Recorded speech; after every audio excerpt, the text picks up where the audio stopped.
সমুদ্রের মধ্যে হঠাৎ করে একটা জাহাজ ডুবে যায় এবং সেখানে থাকা সমস্ত মানুষ মারা যায়, কিন্তু একজন মানুষ বেঁচে যায় এবং সেই মানুষটা সমুদ্রতে সাঁতার কাটতে কাটতে একটা দ্বীপে এসে পৌঁছায়। এবং সেই দ্বীপে আসার পর সে ভগবানকে বারে বারে ডাকতে থাকে যে ভগবান আমাকে বাঁচিয়ে নাও, আমাকে উদ্ধার করো, আমি এই দ্বীপে কিভাবে থাকবো, আমি এখানে থাকতে পারবো না, আমি এখানে না খেতে পেয়ে মারা যাব। তো 2 দিন 4 দিন যায়, তখন ভাবে যে ভগবান তো আমাকে হয়তো বাঁচাতে পারবে না, তো আমাকে নিজে থেকেই বাঁচতে হবে।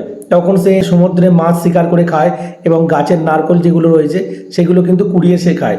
এইভাবে তো আর বেশি দিন বাঁচা যায় না। তখন সে সেখানে একটা ঘর বানায়, সেই ঘরটা বানায় এবং জঙ্গলে যায়, সেখানে যদি কিছু ফল বা কিছু পায় সেগুলো খোঁজার জন্য। জঙ্গল থেকে ফিরে আসার সময় সে দেখে তার যে বানানো ঘরটা রয়েছে সেটার মধ্যে আগুন জ্বলছে।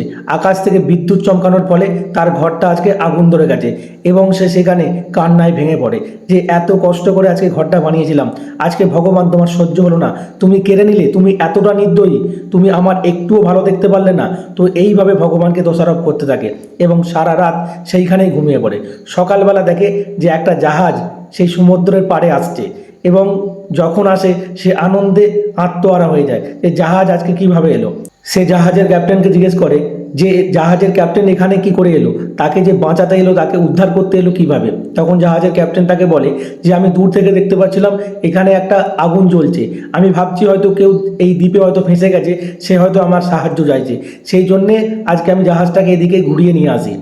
যেই ভগবানকে এতক্ষণ তিরস্কার করছিল, যেই ভগবানের নামে বাজে কথা বলছিল মানুষটা, তখন সে চিন্তা করছে আজকে ভগবান যেটা করেছে তার ভালোর জন্য করেছে।